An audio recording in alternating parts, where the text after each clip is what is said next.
Okay, so who am I speaking with? I'm Tom Chilton. I'm the game director for World of Warcraft. Which, as I last checked, it is still extremely popular, correct? Yeah, that seems to be the word on the street. Definitely still doing very well. Awesome. Okay, so you were just leading a panel that was jam packed. I saw the line outside, uh, and you were talking about the sort of the challenges you faced with the revamp. Let's go through them. What were the top 3 or 4 challenges you were facing?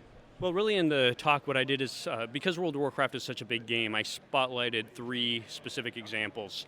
And really, those specific examples were redoing a couple of the zones that we had in the game. One of them was called Desolus, which is this barren, deserted zone in the game that we kind of revamped a bit, or actually did significant changes to. And then also another one was called Westfall. And the third example I used was a revamp of the talent system, which was our character customization system to be able to pick some of the traits and abilities of your character. What do you think resonated most with the audience with the stories of, the difficulties of the challenges you've faced? Right. I think by and large the talk resonated with the audience because as game developers, we, at some point or another, if not for the majority of our careers, we're working on existing IP in some way or another. And whether you're making a sequel or whether you're taking a live game and making significant changes to it, really you have to find ways to retain the soul of the original and carry that forward into whatever the new version is. Because if you're basing a game off of an IP that already exists, there's something about it that people love, right? There's something about it that already has a player base that already has a fan base that's very interested. And you want to make sure that as you take that you don't destroy that going on to the next version of it. Okay, so what was it about World of Warcraft that had to stay true, but yet you're like, we have to change this to essentially keep users excited? Right. Really, with World of Warcraft, what had to change was the gameplay mechanics of the content. When we first created World of Warcraft, our tools were a lot more rudimentary than they are right now. We only had the ability to create quests that were what we call kill quests, where you kill different monsters, or collection quests, where you collect stuff off the monsters after you kill them, or what we call FedEx quests, which is you're delivering things from one place to another.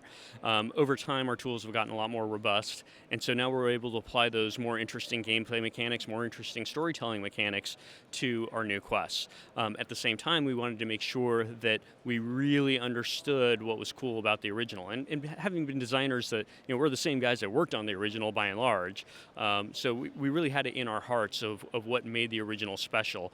The characters that made it special, the plot lines that made it special, and we made sure that any of the plot lines that were really special that we were advancing and not changing or removing or destroying, or any of the characters that we were special, we were doing new, interesting, different things with them.